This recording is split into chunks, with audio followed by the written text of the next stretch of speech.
Now your cat is up here. Is she gonna disturb us? I think we're still recording. We are. Hi. Hi, how's everybody doing? Oreo is gonna be shaking the camera. Hi. Okay. All right.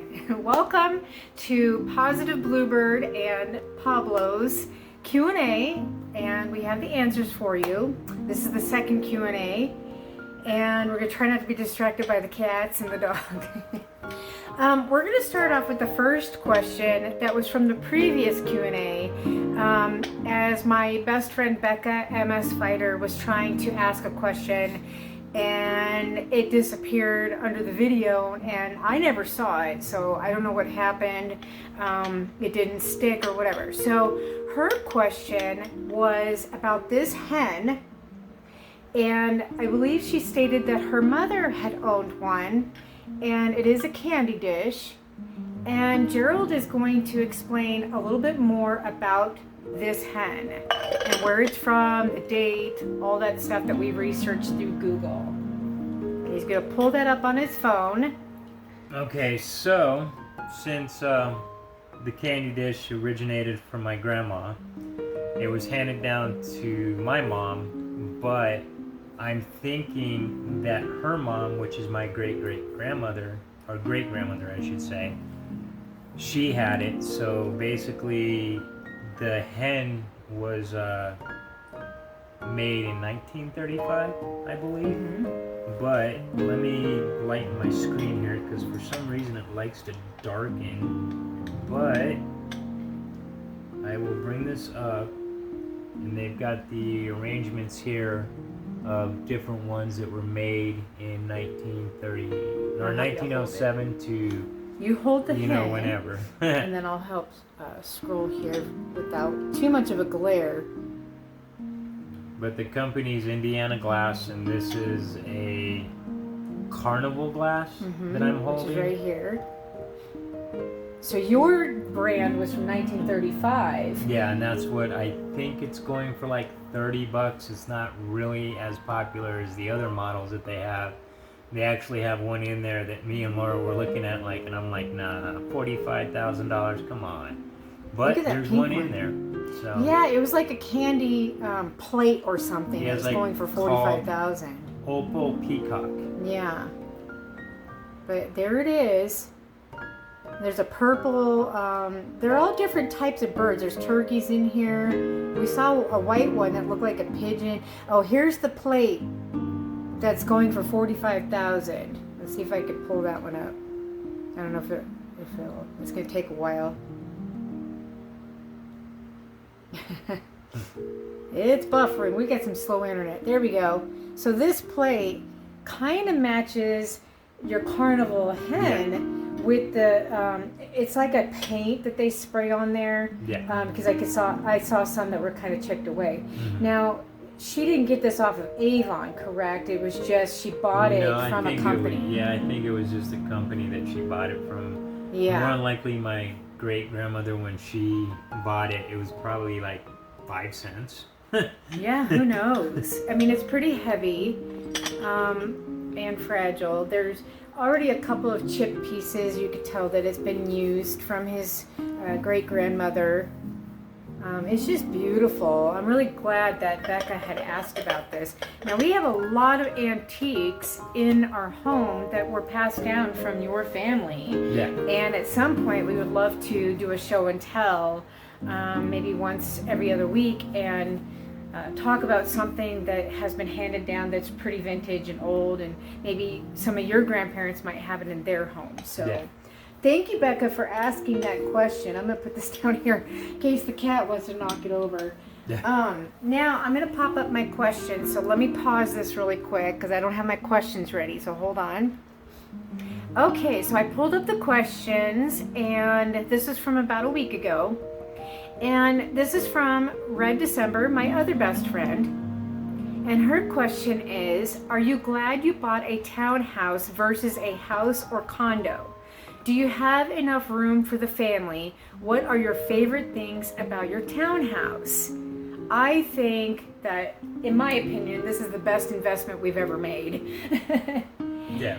I mean, we saw some houses before you were in the hospital with your ITP. Yeah. And we saw one that was like a double wide trailer style, really adorable. I showed Becca, she thought it was cute.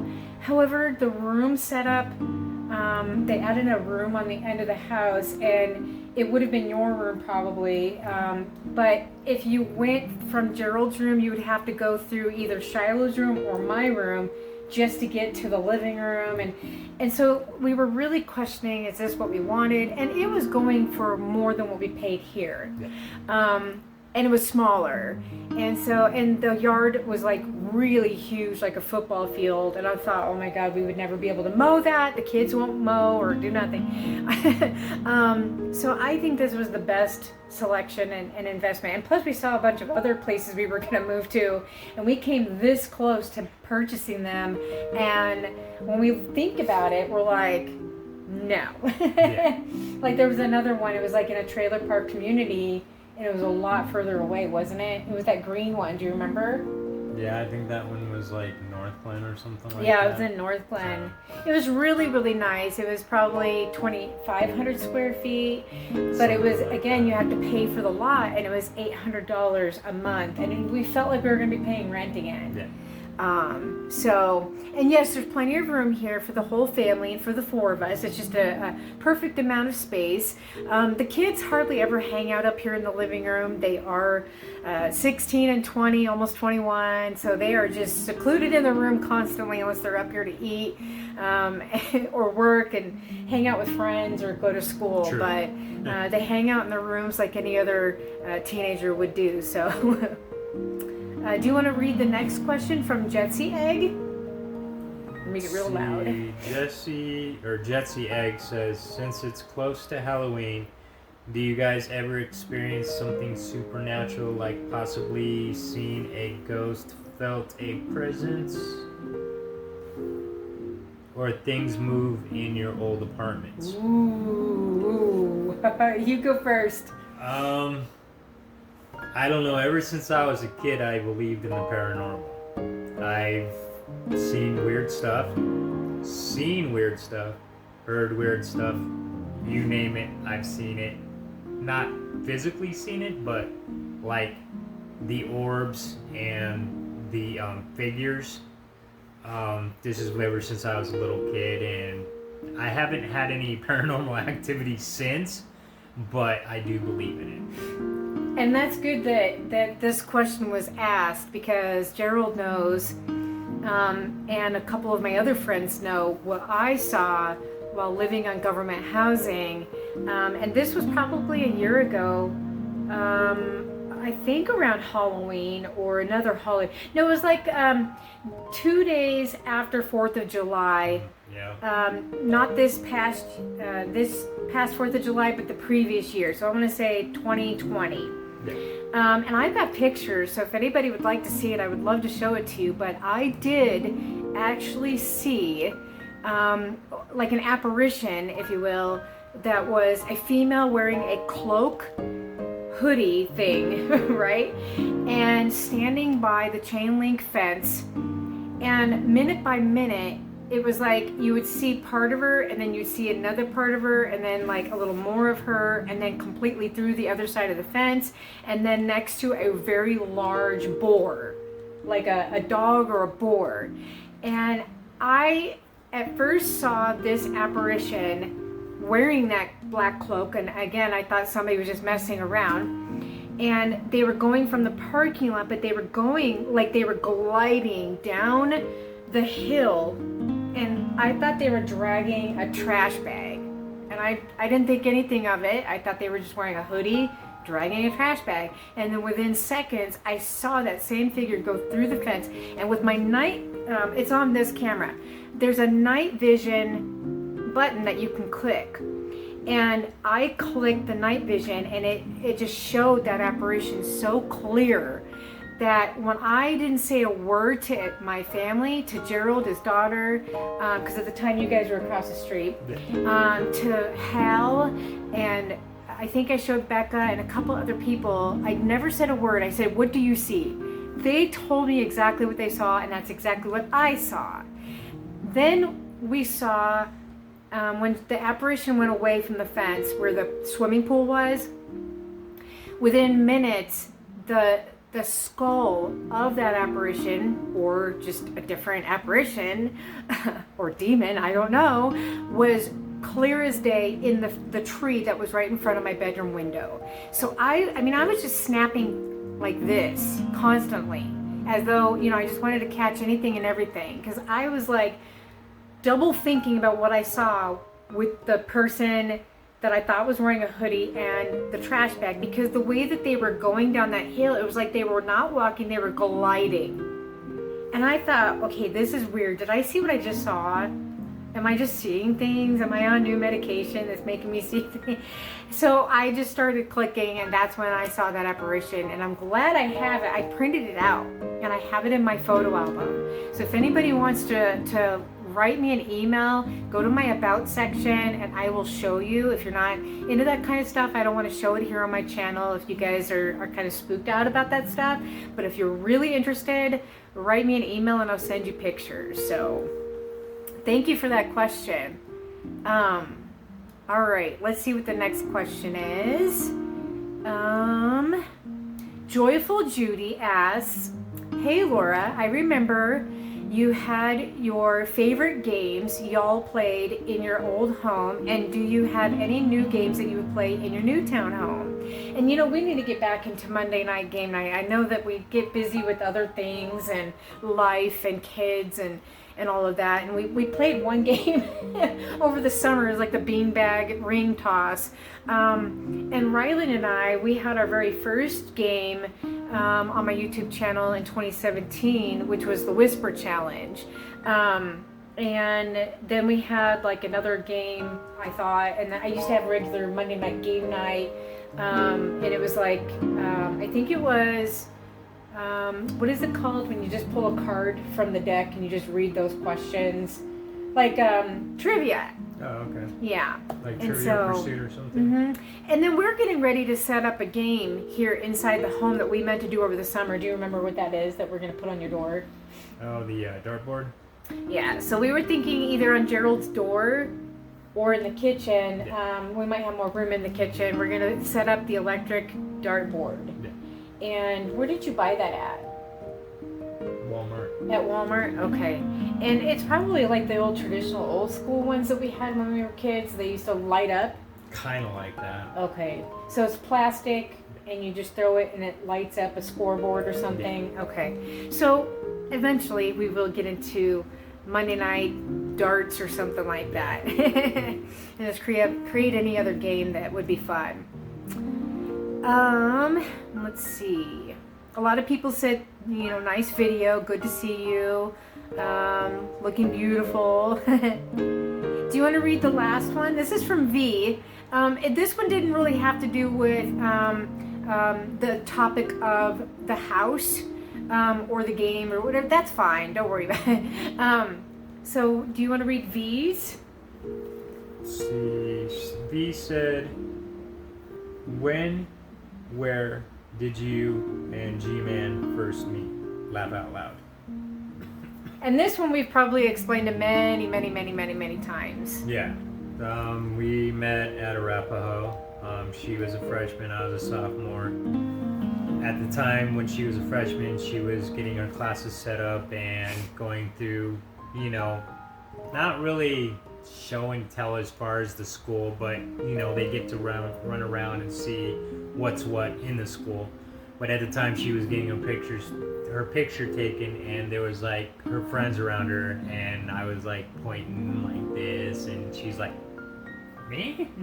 So I was just like, it went from there. We ended up boyfriend, girlfriend, and then we ended up getting married, and then we got divorced, and now we're just. I think I was dating friends. Sean King first, Yeah. and it was you guys remember the Sadie Hawkins dance? That's where at the beginning of the school year during the fall, we had Sadie Hawkins, and the girls would ask the boys. And at the time, I wasn't thinking about you. No offense. Oh no, I'm taken. But And, you know, I just thought, oh, okay, whatever, this guy, you know, just winking at me from across the cafeteria. But Sean King was in a lot of my classes. Now, years later, I discovered from my first ex-husband, Jason, which is my son's father, that his twin sister had dated Sean King.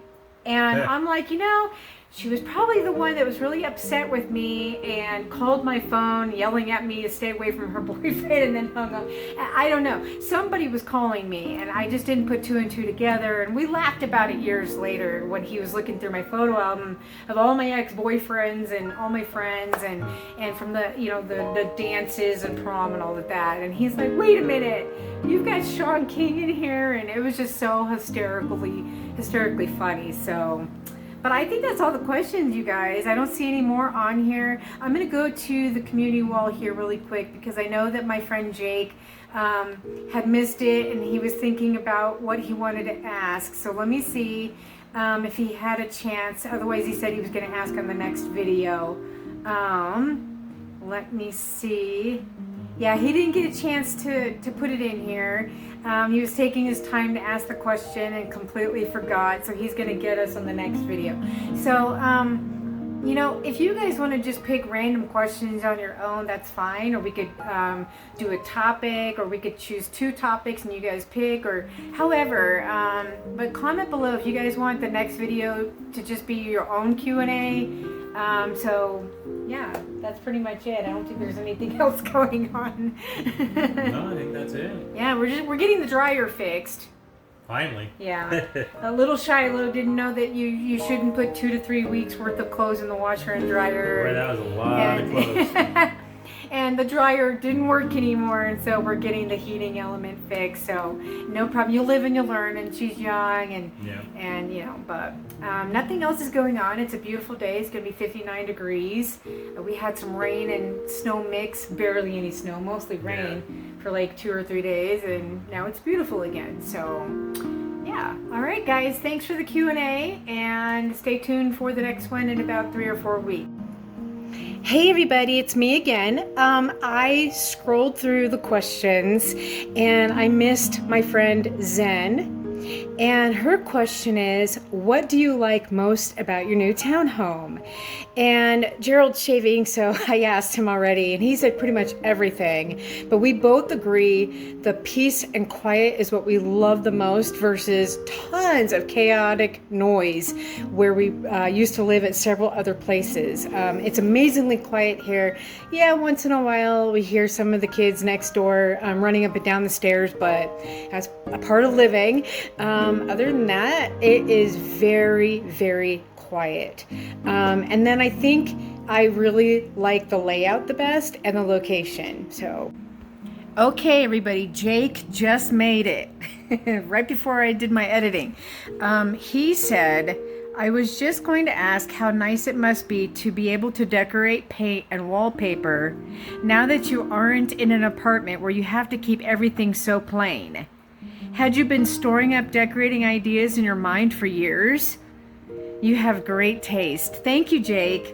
I would say that from what I learned when we moved to housing 4.5 years ago is that they said you can paint one wall in the living room, like a focal wall, as long as you were able to turn it back to white when you moved out. So I just figured it was too much of a pain because I didn't learn it until after I had everything set up. So I wasn't going to move furniture just to paint. But yes, the cabinets, if you guys remember, were really plain Jane, 1974, a year after I was born and after Gerald was born. And you know, it was nice for how we lived and how we decorated for that particular style in that apartment. But then when you come here with big, huge upgrades everywhere, it gives you a whole new persona of how you want to decorate. So, and I did study that in Westwood College many years ago when my son was 4. I also worked with my mother, who was an underwriter for most of the builders here in Colorado. I've worked for the Parade of Homes, which were $1 million homes, show homes. So yeah, that's in my my college knowledge. So what do you think, Gerald? You'd rather decorate here than housing, right? Oh yeah, most definitely. He's comfortable in his PJs today. You look comfy. He's wearing the Cubs. All right, guys, that's it. I think that's all the questions. Bye.